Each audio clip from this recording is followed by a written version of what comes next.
tough. I think sometimes in that position I'd rather be smart than tough. Yeah, like a lot of people say, oh, this guy's tough, that guy's tough. That's only going to get you so far. Yeah. When you come against a guy who's technically more proficient than you. At the highest level, they're all tough. Everyone's tough. No one's getting to the UFC, and it's like, and your thing is like, well, this guy's like, I'm really technical, and I've got a great jab, and I've got great head movement, I never great understood. kicks. And your guy's, yeah, but I'm tough. Yeah. I think you're going to have a hard time. I never understood people's mindset towards that, because it's like, even in boxing, any guy who's willing to step into the ring, putting his life on the line, potentially, is tough. Do you know what I mean? You might not go around thinking, like, throwing shapes, going, yeah, I do this or that. You might just be a down-to-earth guy who likes to train, likes to compete. Martial artist, likes combat sports. If you're getting in there and putting it on the line, you're a tough son of a bitch. I don't care what you say, do you know what I mean? You got balls. Isn't that like an emotional standpoint when people when they say things... people like to make things emotional. But they think that that's going to be their edge. Like, say I was fighting you tomorrow. I think, well, if I appear that I'm more tougher than him in front of everyone else, maybe he'll believe it. We fight, then the next day you knock me out with the foot punch. It doesn't mean anything. I know, but that's what would happen as well. but isn't that what? Isn't that just that? It's an uneducated point of view. Yeah. When all someone can say is that, yeah, but this guy's really tough, or he's got great heart, or he can go really hard, and these grand expressions that sound great, but it's like, yeah, okay, but what past that? Like, what's his head movement like? Has he got good takedown defense? Yeah. Technically, how's jiu-jitsu? how good is he? You know what I mean? Like, it's kind of like, oh well, he takes good shots to the face. Yeah. That's not something good. So does a punching bag, but that's not going to win you every champ. You know, it's not going to. Yeah. So being tough, it's kind of irrelevant at that level. Definitely. And you see it all the time, more and more now, when people are starting to kind of get away from the let's spar, and then spar, and get really fit and really conditioned to fighting, and just keep doing that, and we kind of just like level out, and I'm efficient at what I'm doing now, and I'm tough, and I control punch and kicks. I'm going to stay at that level. And then you get guys who are training at a different level, who maybe aren't even sparring half as much, but are moving around a lot more, experimenting with different techniques. More technique. And then you see when they fight... More drills. Drills. And then the guy who's sparring lots of rounds, yeah, you can take a shot to the head. Yeah, he takes a kick pretty well, but because he's not really working his takedown defense, or maybe hasn't practiced his choke defense enough, and they get taken down, choked out, or submitted, or whatever. It just because technique always prevails, and it's not the premise of martial arts in the first place. Technique should always be technique strength, overcomes any kind of strength. Yeah. And if you spend more time getting conditioned to getting punched in the face, and less time like sleeping jabs and like practicing on mates and head movement, all that kind of stuff, I think you're in trouble. With going back to the sparring thing, there's only so much damage you can take. Yeah, we're all humans. Yeah, eventually your brain's gonna go, I can't take these shots anymore. I'm going to switch off every time. Well, it's a safety mechanism. Yeah. Your body just shuts down and plays dead. And why would you leave the best shots you can take? Why would you have the best wars of your career in the gym? Do it and get money for it. Yeah. Do you know what I mean? Get a name for yourself doing it. Yeah. I don't agree with it at all. And I think you look at guys going forward now, like Robbie Lawler. He says he doesn't even spar now hard. Yeah, Johnny Hendricks. Yeah. Do you know what I mean? Even McGregor was saying a lot of his sparring now is like, did you see on the show, on the Tough? Just touching accuracy. But like the way they do it is like, he's like, if you do pads all the time, the body doesn't feel like pads. Like, no, pads are straight and there's certain angles. Where it's like, if you do a teep and the guy's moving away, where you're hitting on his body kind of feels a little bit different. Yeah. So when you get used to that, you're used to fighting in that environment. And like all sports, it's a feel. Yeah, it's feel. You can't describe. Sometimes there's things that are indescribable. It's a feel. It's a touch. Yeah. Do you know what I mean? And it's like in jiu-jitsu when they say, like, if you think it's too late. Yeah. Do you know what I mean? Strike. You have to react. If you think it's too late. Yeah. I think that's great. When I was watching that, I was like, well, that's deadly. I mean, I wish I spent more time doing that and less time kind of like just like round after round. Well, I'd like to see more gyms, especially in Ireland, incorporate that. But do you think that do you think that's likely to happen when a lot of gyms come from these predominantly like strong boxing backgrounds, where it's like, once you're at a certain level, it's about getting fit, it's about getting rounds in, and not just punishing each other and getting tough and all this bullshit. Like, it never gets anyone. It gets people and certain athletes to a certain level, and then they just plateau and they think it's alright. They lose a fight and it's like, okay, right, to make sure it never happens again, I have to run more. To make that never happen again, I have to lift more weights. I have to spar more rounds. I never think, alright, hold on. Now, why did I get stopped? Why did I lose that fight? Yeah. Oh, no, it wasn't because I wasn't fit enough, because I lost in the first round. It wasn't because I didn't hit hard enough, because, whatever. It was because I got taken down, or it was because I got stopped with, like, whatever. Do you know what I mean? They don't actually break down the technical aspect of what's going wrong and then try to improve upon it. It's like, no, what we're doing is right. And the coach says that. Yeah. But the blame is on the fighter then for, like, being not for him not doing enough. Like, it should be, the coach should look at a fight and be like, Do you know what? Like, if my fighter was taken down with ease, if he was like whatever, do you know what I mean? He was stopped with a head kick, or say he dominating the clinch. Do you know what I mean, or whatever? It's like, well, maybe it's my job to kind of instill upon that fighter. That's all ego, though. That's the coach. That's the coach's ego. And touching on that as well, a lot of times it happens where a fighter could lose 1 or 2 fights. Who's been on a good run, and the coach sits down on him and goes, "Well, you know what? Maybe we'll get you down lower. We'll get your weight down. Cut weight. That's And you'll be bigger for that weight. But I it's don't not, be bigger. you're not addressing the technique, the technical issues. It's nothing to do with that. Why did you lose? You got armbarred. Why is that? That's jiu-jitsu technique. You need to work more on this as opposed to, right, we're going to get up your strength and conditioning, we're going to sort your diet out a bit more. Do you think that's a problem, like, Big problem. with like fighters, people who are fighting at an amateur level, you know, around the world, where it's like, at the stage where you should be like learning Amateur and learning and learning, exactly. Yeah. Where the day you're cutting weight, you shouldn't be doing that. You should be drilling arm bars or defense or whatever. Like, cutting weight at as an amateur shouldn't even be maybe a kilo or two. Do you know, like say for example, I'm walking around at 80 kilos. I'm good. I'm lean. I'm healthy. Well, then obviously, like say a weight class like 77 kilos, that's going to suit me. Where like a lot of the times it's like, well, you're doing well at that, but you'd be perfect. You'd be big and strong at 70 kilo. Where actually that's going to take away from my performance. I can't fight on my potential then because I'm cutting too much weight. And not only that, you're not getting educated on how to do it. And it's taking away from your training. It's definitely taking away from your training. So like the 7 weeks you spent getting to that weight. Yeah. All you're really concerned about, and you've experienced is making weight. Yeah, you're like, all right, technique is one thing, but all right, I'm 74 kilo now. Oh, shit, I'm 75 now. I shouldn't have had that. I shouldn't have done this. Yeah, and it's like every minute you spend doing that is a minute you've wasted where you could be getting better. Yeah. You know, you I think it's a terrible attitude, and it's a very MMA attitude. Like, it's even in the States you see like, because there's a lot of people coming out and saying, Brian Stan did an interview recently, was like, no, I think people, like, the rate of injuries in MMA is so high because everyone trains so hard. Yeah. Anyway, everyone's overtrained. It's like, I go out in the morning and I do this, then I do my strength and conditioning, then I do this. And it's like, look, man, just go in and learn your technique. Yeah. You know, take it back to being a martial artist again. Like, this whole weight cutting thing absolutely baffles me. Like, if someone walked into your house and was like, took the remote and changed channel, are you going like, hey man, what weight are you? Do you know what I mean? Yeah. You're not going to. It's at the end of the day, what is it? It's a fight. It's a fight. Do you know what I mean? If you're good enough, 4, 5, 6, 7, 8 pounds, is it going to make that much of a difference? No. And even if it does, so what? Yeah. Do you know what I mean? So what? Make your technique to the point where it shouldn't matter. You know what I mean? Because at the end of the day, why does anyone start training martial arts? To defend themselves. To defend themselves. Yeah. And you fight, well, I mean, the whole reason why I ever wanted to fight was to prove to myself what I was trying to prove in the first place, was that, like, I don't want to have to be attacked in the street for me to know that I can defend myself. Yeah. If I'm in the gym and I feel like I'm handling guys in the gym, or I feel like I can box, or I feel like I can do jiu-jitsu, or I feel like I can wrestle, I'm like, okay, that's all well and good until you can prove it under duress. Yeah. Until you can prove it when someone's actually trying to hit you. Because you know yourself, there's a different kind of venom when you fight someone. Like, it's not like you touch me, I touch you, or sparring. You're trying to hurt the person. You know what I mean? They're trying to hurt you too.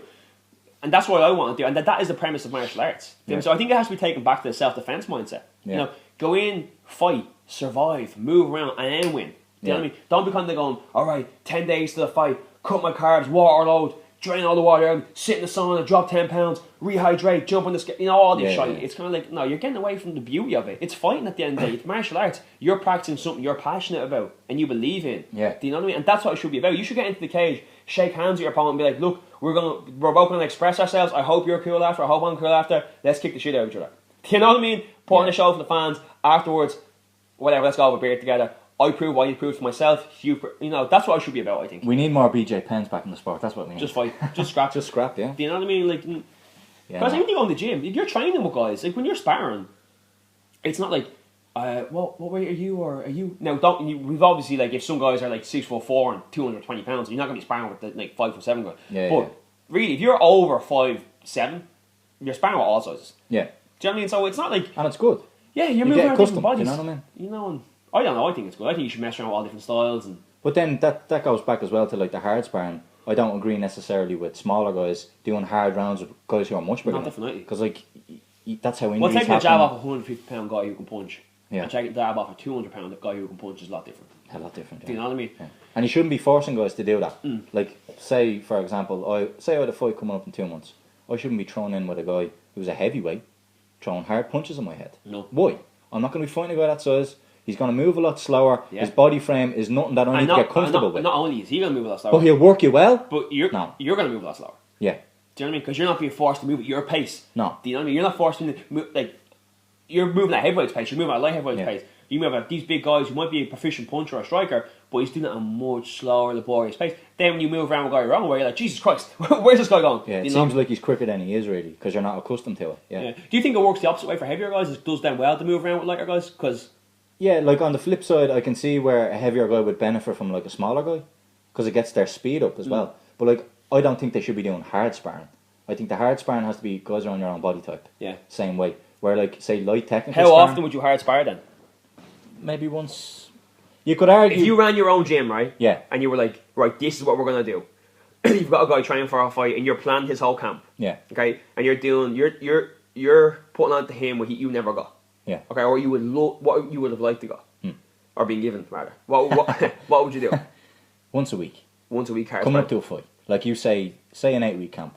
That's 8 sparring sessions. I used to enjoy actually, remember David Hay?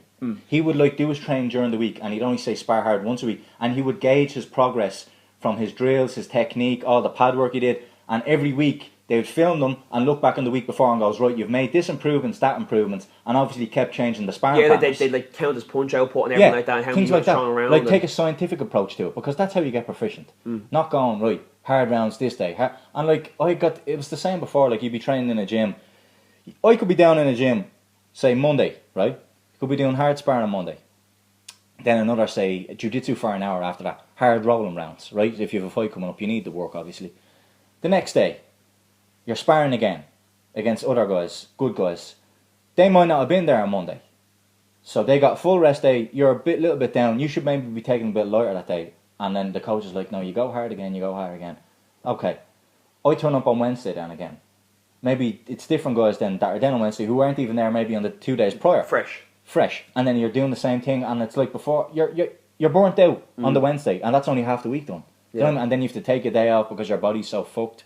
It's like, there's no real base to it, you know what I mean? There's no flow to your structure. Training. Yeah, there's no structure. It's like there's you think that a lot of it comes from the fact that a lot of coaches, they are educating the fight game, but not necessarily educating how the body works. Man, do you know what I'm saying? Yeah, I don't even think though they're educated in the fight game because they should know that you have to peak for a fight. It's about how you perform in the fight, not about how you perform in the gym. Yeah. You don't need to perform every day in the gym.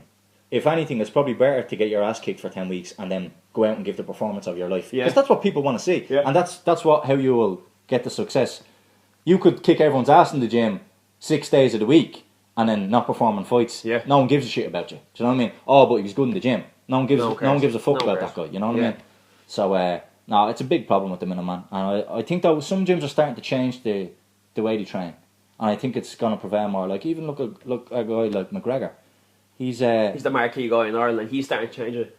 Like guys are following his routine now. Do you know what I mean? Because of his success. But do you think that, like Conor, like, do you think this change came about by him going? It seems to me that it came about when he was like, you know what, I'm not doing that anymore. Yeah. I don't think that his striking coaches did. I don't think that was the philosophy in SPG because I remember I trained in the SPG in the City Centre. Yeah. Just did a class out there, try it out. And it was just a random kickbox class. We were sparring afterwards. Yeah. Do you know what I mean? Like anywhere. And we were going hard at it. So it was obviously, it's the same mentality as everywhere else. But maybe he sat there and go, do you know what? I don't want to do this anymore. Yeah. You know, I don't want to take this punch. I'm 26 years of age. Why would I want to get beat up every single day? Yeah. You know? So, I don't know. I think it's something that... It obviously depends on the fighter. Some guys need a little bit more action. Yeah. Do you know what I mean? Some guys... So do I. But some guys do need a little bit more action. Yeah. You know, to get their timing. Some guys are naturally, like, their timing is a little bit better. They can feel the fight a little bit more. Yeah. I get that. But a good coach would recognise that. You know? And especially at a young age, man. I mean, at the end of the day, I don't know who was that said it. I think it might have been Brian Stanley again. He said, the second... Or was it Robbie Lawler? He said, the second you get to the stage where you can get your... No, do you know what it was? It was... Josh Barnett. Whoever it was. I can't remember the mark. The second you get to the stage when you're sparring with a guy, do you know, like for your first couple of months sparring, you kind of flinch when you take a shot. Yeah. But that day, you take that boom shot, and your mouth guard goes flying out, you're dizzy, you pick your mouth up, your blood's running down your nose, and you don't even care. Yeah. You're accustomed to it. You just got that. It just happened. It happens overnight, and next thing you know, you're comfortable. One punch, what's the difference between... The difference between one punch and three is like, oh my god, I'm still getting a punch. What's the difference between 1,000 and 1,005? Yeah. Do you know what I mean? You've already got hit that many times. You're comfortable with it. I think once people get to that stage, I think it's important to make them spar hard up until that stage. When they're comfortable in the fight, when as a coach, if you can recognise, oh, this guy is comfortable. He's comfortable in action. Yeah. Right, I'm gonna pull him out of a little bit, and I'm gonna work his technique. Yeah. Get the technique up on par now. Yeah. I think it's a big problem in MMA in Ireland and MMA in general. Yeah. You know, I would love to experience an environment where it was just a 100% learning environment. You know, there was no ego. Ego was checked at the door. Because I don't care what anyone says. And any gym I've ever trained in, and it's not knocking absolutely anybody. Yeah. And any gym I've ever trained in, ego's never left at the door. No. You know, any coach, They like to think it is, but it's not. any training partner, Yeah. you know, I can comfortably say about myself, no matter who I'm sparring or rolling with, no matter how many times I get choked out or how many times I get punched. Too often than not. if we're sparring Yeah. and you hit me a hard jab, I am not going to get angry. Yeah. If you beat the brakes off me, I'm not going to get emotional and bum rush you because I'm not that kind. No, this is what happens though. Yeah. I'm not that kind of guy. I'm comfortable in myself enough that I'm like, all right, if he's jabbing the nose off me in 5 minute round, that just means one thing. Yeah. He's got a better jab. Dean, what way were you throwing your jab? This is what I'll say. I'll stop. What way were you doing that? Can you show me? You want him to show you so you can improve yourself. Because I'm not egotistical about it. Yeah. Because at the end of the day, I mean, the proof is in the pudding. Yeah. I mean, It is. if you're lighting some guy up in sparring, Yeah. no matter how hard he pushes, or how hard he works, or how many times he runs with a prowl or whatever, you're still better than him until he comes to you, or on his own, analyse what he was doing wrong and works on it. I think a martial artist, you cannot call yourself a martial artist if you can't do that. No. You know. But it is ego though. Ego is a big thing. Do you know what I mean? Oh, like I would agree with definitely with what you're saying. Ego is a big thing. And it's not left at the door. No, it's not. Like a lot of gyms like to think it is, but it's not. No. And it's unfortunate as well. I think you would cultivate such a much better learning environment. You know what I mean? And you would attract more people as well. Because out of 10 people who come to a gym, how many want to get beat up? None. No one wants to get beat up. No. I mean, there are guys who will tolerate it, Yeah. and there are people who will do it because they want to fight. Yeah. But a lot of people are kind of like... 7 out of 10 people, maybe more, maybe 8 out of 10 people of any gym that come there are only doing it for self-defense and fitness. But, and as a hobby. And see those guys? Yeah. They're the ones who keep the lights on. Definitely. You know what I mean? Yeah. Like, it's the weekend warriors keep the lights on. Yeah. Your gym should be targeted towards them. Yeah. And then the guys who want to fight, you're like, all right, this is our thing. We're going to do this at this time. We're going to work you a certain way. Do you know what I mean? A good coach, like if you're teaching a class, man. Yeah. Do you know what I mean? You don't, if you're teaching, like, whatever, a spin class, and guys come in and girls come in, you don't teach an advanced class straight away. You don't just go, boom, advanced, let's go, everyone. Yeah. You talk to everyone who comes into the class. What kind of training experience have you had? What kind of stuff have you done in the past? Any medical history, blah, blah. This is how you do it. And it's the exact same for any kind of sport. Yeah. You know, but I just think that happens a lot. I think it's like, any gyms I've ever gone into, it's like, hi, what's up? It's like, yo, what's up? Let's train. And it's like, all right, here's the pecking order. Yeah. That's what it seems like. Let's do rounds. He's top dog. I'm second. He's third. Blah. You know what I mean? And it's something that makes me cringe, man. Yeah. All I want to do as a martial artist or as an aspiring martial artist is just learn. That's all I want to do. Yeah. Do you know what I mean? And that's all you should want to do. Do you know what I mean? So, well, at the end of the day, you can only fight for so many years. Yeah. Like, as well, you martial get arts old, is for life. Do you know what I mean? Exactly. So, as you get older, the fighting and the combat aspect goes out, and then it's just for enjoyment, to pass on your knowledge then. yeah. You know what I mean? But maybe it's a good thing that we've experienced this, because in the future, like me and you have talked before, maybe when we open up a gym in the future, we'll use the things that we've learned and pass it on to others then, you know what I mean? And have a more professional learning environment for people. Yeah. So, it's all good, dog. Yeah. And you know, who knows, with the rise now, man, or now there's going to be gyms popping up all over the place. And, you know, there's another thing, like, you know, it's a big deal in Ireland to switch gyms now. You can't dabble in different gyms, and people get offended. It's like, you know, it's like almost like wearing a Man United jersey and going to Anfield. It's like, what? Like, Yeah. Are you serious? Do you know, it got to the stage where amateur fighters in this country, weren't even getting paid. No. We're putting up, like, Facebook statuses on how this is my decision, why I decided. No, stop. Nobody cares. It wasn't Man, even... it's your journey. Yeah. Go and do it. If you don't feel like you have to justify it to anybody, if your coach is giving you a hassle about it, that's his insecurities. Because if I'm running the gym, Dean, and you come up to me and you go, Conor, I'm going to go train somewhere else. I'm going to be like, you know, Dean, more power to you. Yeah. I disagree with your decision because I think I'm a better coach than that person, but I'm so comfortable in that opinion that I'm not going to argue you going. No. You know what I mean? If I think you're going to get better training, if I think you're going to go there and see the light, then I'm going to argue. Yeah. Then, no, don't go over there. You know what I mean? Like, that's what's going to happen, though. Yeah. You know, so I think with the rise in MMA in Ireland, there's going to be, you know, there's positive and negatives, but hopefully more gyms, or, you know, people open up to the idea of maybe people dabbling in different gyms. Because at the end of the day, like you said, man, you're going to train martial arts for life. Yeah. But for how many years are you going to be young, aggressive, athletic, explosive? You know, all this kind of stuff where you can really train, really get after it. In that time, we don't want to sample as many different gyms as possible. Yeah. Atmospheres, coaches. Gain as much knowledge as you can over the years. Why limit yourself to, like, it could be the best instructor in the world. It could be, you could go to Greg Jackson's gym tomorrow. Greg Jackson's one of the best coaches in the world. Fair play to him.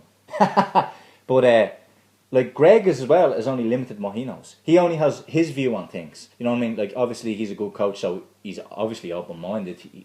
You have Winklejohn up there who's more so the striking aspect. Greg's like the game plan guy.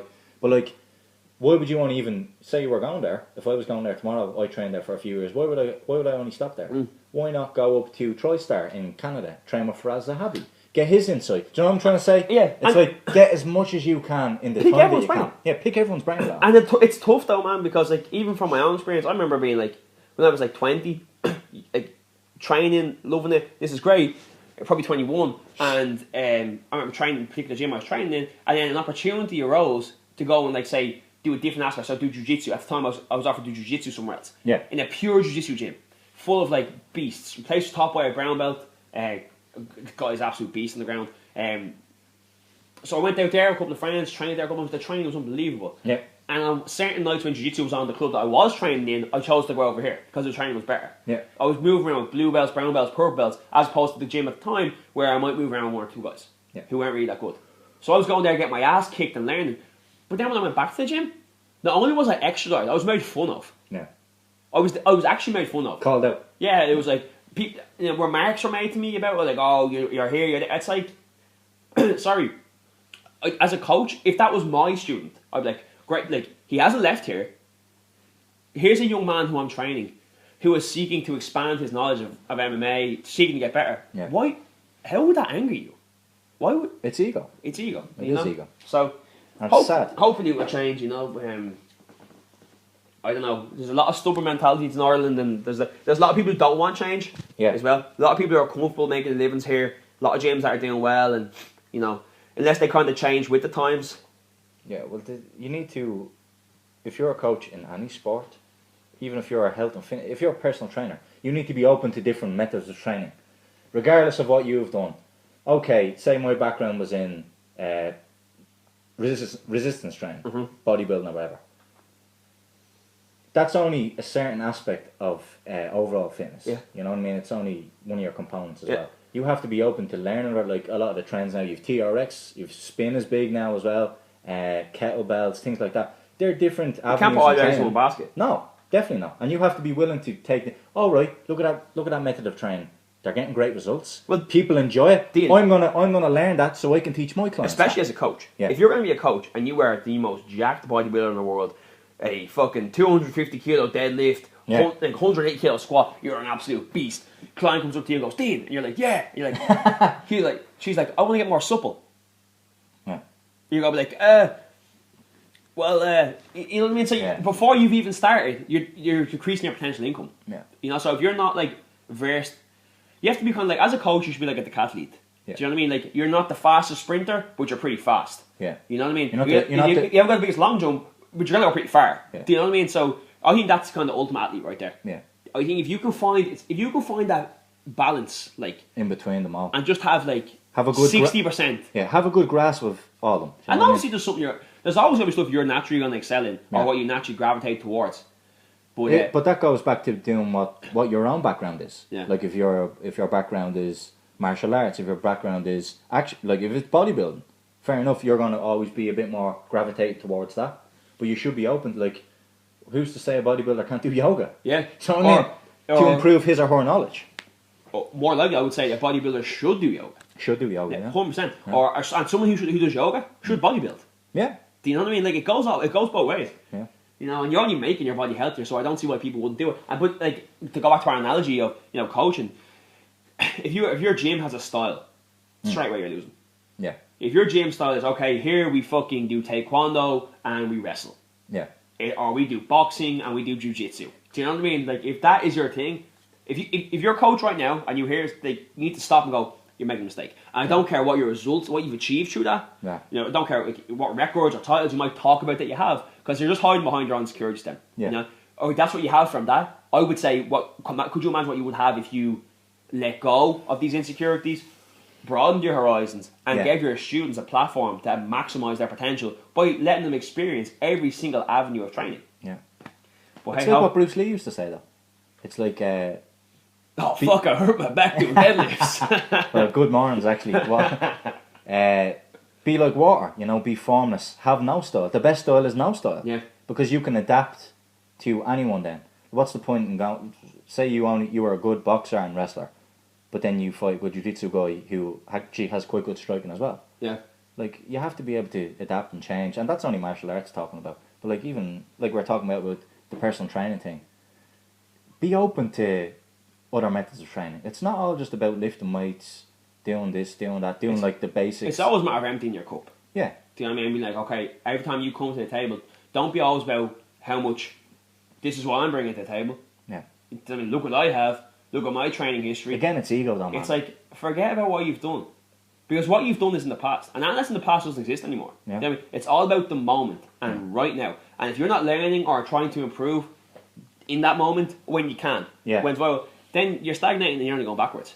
But big time, man. And like, especially in today's society, not enough people are living in the moment. Yeah. Like, you see it every day. What are people doing? They're looking into their phones. They're checking their Facebook. They're checking their Twitter. It's about what's going on with his and her life. What's going on with such and such. It's like, live in your own life. Enjoy your own life. If me and you were out in Starbucks, what are we doing? The phones are away. We might take the phone out every now and then. But for the majority of them, the phones are away. There's good coffee on the table. What more do you want? Yeah. Good coffee, good coffee. Two good looking guys. We're talking shit. We're shooting the shit. Men. You know what I mean? Yeah. And then like we had an incident. We see it out all the time, but like just using this as an example, last week we looked across. There was a couple there sitting across from each other in Starbucks, and both of them just had the phones on. Yeah. And you see it all the time. Yeah. You know? Like even I was going to work this morning, and on the bus there was a girl. She got on and she had, and this was like early in the morning. She had like a portable charger and her phone plugged into it straight away. Just to make sure it didn't. And it's just like. She bought that specific item to take out to make sure Out of fear, yeah, that her phone doesn't go dead, so she can't check on everyone's life. What if it did go dead? Yeah. Oh my god. Oh my god. You might have to have a conversation with the friend you're sitting beside on the bus, who you're talking to. Like, it absolutely grinds my gears. I experience it in work a lot, actually. Yeah. You know, and it's everywhere in now. social media. I'm actually trying to. Do you know what's getting to the stage now, Dean, where I'm just not going to do it anymore. Yeah. I won't, and I don't. And you know what? People call you rude if I was having a conversation with you and I was on the phone looking at it, and you walked away from me. Do you know what? I would likely say you would call me rude, which is hilarious. Yeah. That's like you just putting a pair of earphones in and not listening to me, which is rude in itself. But just people's concept of what is rude now is just different. Yeah. This is going back to the marijuana thing. But it's tough though, because it's our age group, predominantly. Yeah, our generation, yeah. Like anywhere from, it's everywhere now, but I mean really from 25 down, it's like red hot. Yeah. You know, like you walk into a room, you go into even older than that, man. I would say it's even gotten to like the generation before that. Like, I know people well into their 30s now that are doing the exact same thing, because that's the way society is at the minute. Yeah. And it's like, they're sheep at the end of the day. They are sheep, and they will do what all the other sheep are doing. They're looking into their phones. Let's do that as well. But you know what it causes as well? It causes a mass anxiety that people don't even know it's there. Yeah, big time. Because when they have their phones, out, it's a control. Yeah. Okay, I don't know if you've ever been in a room with a really badly anxious person. Right? I have a few too many times. You see a lot of times they look for a control. Okay, so their control might be, I'm going to read newspaper. Yeah. So no matter what's going on in the room, no matter what I'm anxious about, I'm in control of the newspaper. Yeah. Or, you see, like, I'll drink a lot of tea or a lot of coffee, or they'll have something in their hand all the time. 8 bananas. Yeah, so they're sitting there on their phone, and this is their control. Yeah. And they've got this anxiety slowly because they're getting a materialistic attachment here. And when this phone gets put away, or when it's not a viable, you can't use anymore. Next thing you know, it's like, all right, oh God, what do I do now? Or what if he says this? Or oh my God, you know what I mean? So you're really starting to create this mass anxiety, panic. And it's so awkward. It is really fucking cringy. I find it more awkward if I go into like an environment and everyone else is on the phone. Because like I was telling you a few weeks ago, like I was going up, I was registering for college, and I walked into the room. I didn't know anyone now. Like, I know some of the people now in the class, but I didn't know anyone. I think there was 4 or 5 guys there. And I walked into the room, said, "Oh, how are you lads? How are you getting on?" I got 1 or 2 that like made a noise back. It wasn't even a hello, it was more of a grunt, like, you know, the kind of And 4 out of them 5 lads was straight into the phone then. Yeah. And I was sat there kind of going, this is how bad it's gotten. Where it's like, potentially I'm going to be like your best friend for the next year, and you're, rather than speak to me and get to know me, you'd rather look in your phone and check what everyone else is doing, as opposed to living right there. Well, I mean, like, from you know? speaking to you and getting to know you, they probably made the right choice in looking at their phone. I think they made the wrong choice. I understand what you mean. Yeah. On that note, we're gonna wrap it up. Yeah. That was a good conversation. This was a good conversation. This was. Boom.